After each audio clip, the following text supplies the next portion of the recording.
people, and it's gone on far too long. Hello, everybody. My name is Michael Martin. I'm a United States Air Force veteran. Real quick, I want to go back to my childhood and catch up to the Air Force. At 11 years old, I became anorexic and bulimic. I was a very sick child, weighed 64 pounds. I had severe anxiety, depression. At 12 years old, I was introduced to alcohol, which saved my life before it ruined it. 1994, at age 22, I entered the military. A couple years in the military, alcohol stopped working for me. And the anxiety and depression came back with a vengeance. Air Force doctors prescribed me Xanax, which I was hooked on for the next 15 years. So in 1998, I received a bachelor's degree while I was in the military, honorably discharged. From 98 to 2006, I had countless jobs, several alcohol-related arrests. I was a very driven person, and I thought that, without the career success, maybe it's education that I need to go for. So I started working on a master's degree. The GI Bill ended in 2008, and I started taking out government loans to finish my MBA. Then I found out how easy it is to get into the University of Phoenix PhD program and how easy it is to get student loans. And I decided I was going to become a full-time PhD student. So I maxed out on my loans in 2010, went back to work, basically having to underemploy myself because of the arrests that I've had, poor job history, bad credit, you name it. Job stability has always been a problem for me, and underemployment made it worse. So in 2003, I hit rock bottom, experiencing bouts of homelessness. And at this point, I was ready to end it all. And I took 80 Klonopin, woke up in the emergency room. Later, I went to VA rehab. The doctors there diagnosed me with borderline personality disorder, generalized anxiety, and severe depression.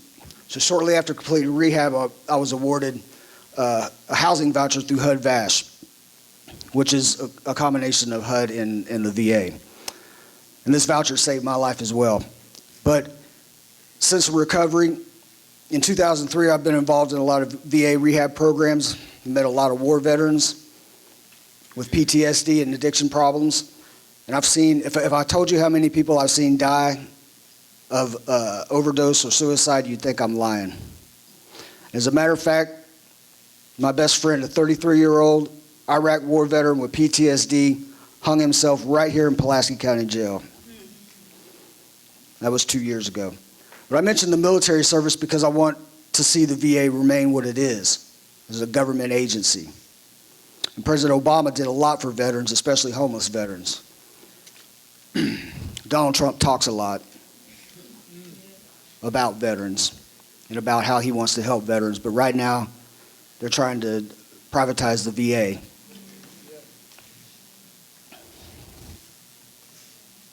I mentioned mental illness because mental illness is a real issue. It's not something to judge people on. Yeah, say it. Ronald Reagan decided in the 80s that the mentally ill belong on the streets and in our jails, where they remain to this day. I mentioned my student loans because I believe all people in this country have a right to a free quality education, yes. College education. Yes. Especially without having to borrow the kind of money I did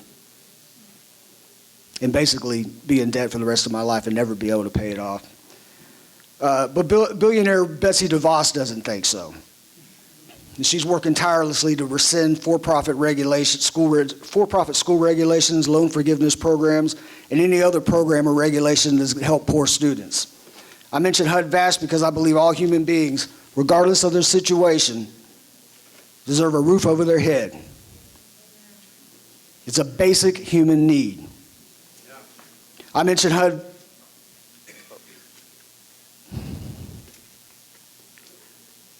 In closing, I get tired of hearing a certain false narrative.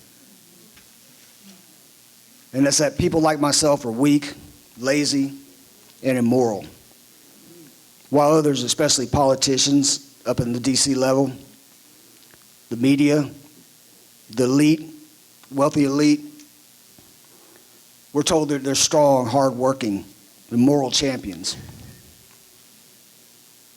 But this is far from the truth, because weak, lazy, and immoral is letting human beings live in the streets while billionaires receive trillion-dollar tax cuts. Come on now. Come on now. Denying health care to millions, cutting social services for the poor, and privatizing the VA while dropping bombs on brown people 1,000 miles away.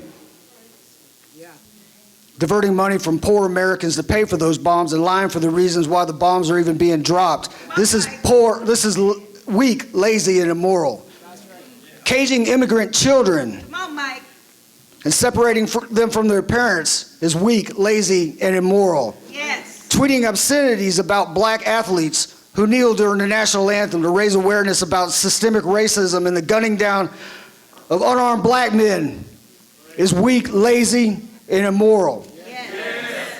Ignoring ecological devastation in poor communities and regulatory rollbacks that threaten to kill 80,000 people or thousands of people a year, further enrich large corporations. This is weak, lazy, and immoral. Yes. And I'll tell you, as a veteran, I'm grateful for those athletes that are risking their careers for justice. Yes. So I have to say, what happened? What happened to this country, you know? Who let this happen? And the only thing I can figure out is we did. Come on.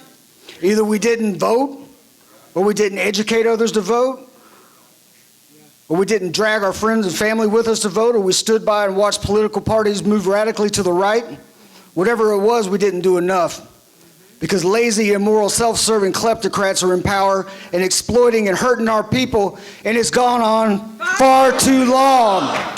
Somebody's And we won't be silent anymore. Thank you. Somebody's hurting our people, and it's gone on far too long. And we won't